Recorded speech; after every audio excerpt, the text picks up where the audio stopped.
क'क्राझार दिनै सहराव गिदिर मास मोनसे सिगांनिफ्राय जोङो UPPL हान्जानिफ्राय बिटिआरनि गुबुन गुबुन जायगायाव गोजोन आरो खौसेथिनि रेलि जों खालामदों आरो बेनि गुबै थांखियानो जाहैबाय जे फैबाय थानाय समाव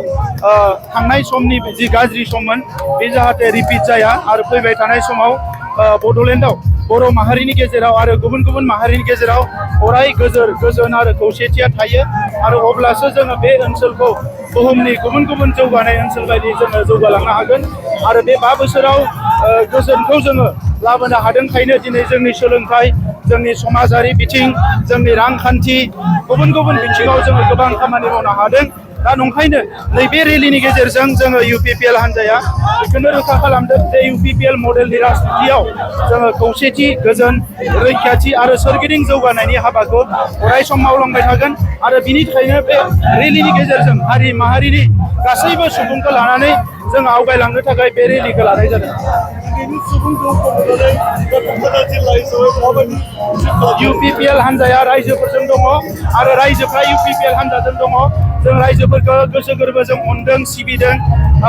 माने आगोलनि BPFनि समाव दादागिरि खालामोमोन बायदिसिना थासारि बिथांमोना हिंसायारि थासारि बे समाव बायदिसिना थासारिखौ कन्ट्रल खालामामोन दा दिनैनि समाव जोङो खुनु रोखोमनि दादागिरि गाज्रि थासारि जों जानो होआखै रायजो राजाफोरखौ जोबोद मोजाङै संसार जानायाव बिथांमोना मदद मोनदों बे गासैखौबो नुनानै दिनै बर'जों लोगोसे गासैबो हारिया ओंखारबोदों आरो UPPL हान्जाजोंनो फैबाय थानाय जे बिसायख'थि बेवहाय सरकार दानो थाखाय बयबो आवगायनानै जोंजों आखाइ हमलायफैदों।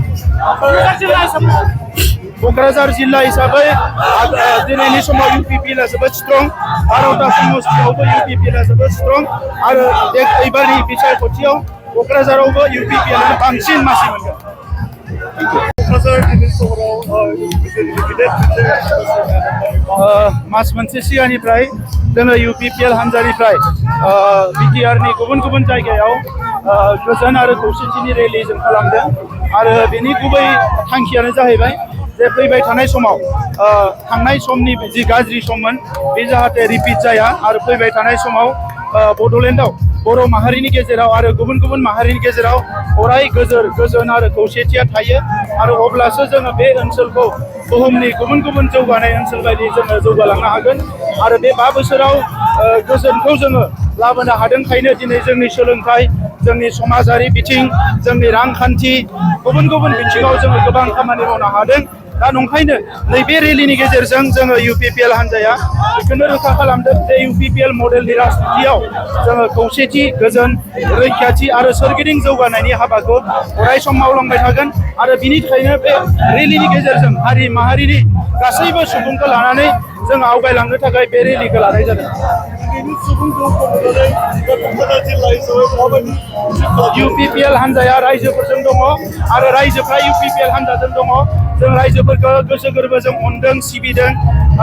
माने आगोलनि BPFनि समाव दादागिरि खालामोमोन बायदिसिना थासारि बिथांमोना हिंसायारि थासारि बे समाव बायदिसिना थासारिखौ कन्ट्रल खालामामोन दा दिनैनि समाव जोङो खुनु रोखोमनि दादागिरि गाज्रि थासारि जों जानो होआखै रायजो राजाफोरखौ जोबोद मोजाङै संसार जानायाव बिथांमोना मदद मोनदों बे गासैखौबो नुनानै दिनै बर'जों लोगोसे गासैबो हारिया ओंखारबोदों आरो UPPL हान्जाजोंनो फैबाय थानाय जे बिसायख'थि बेवहाय सरकार दानो थाखाय बयबो आवगायनानै जोंजों आखाइ हमलायफैदों।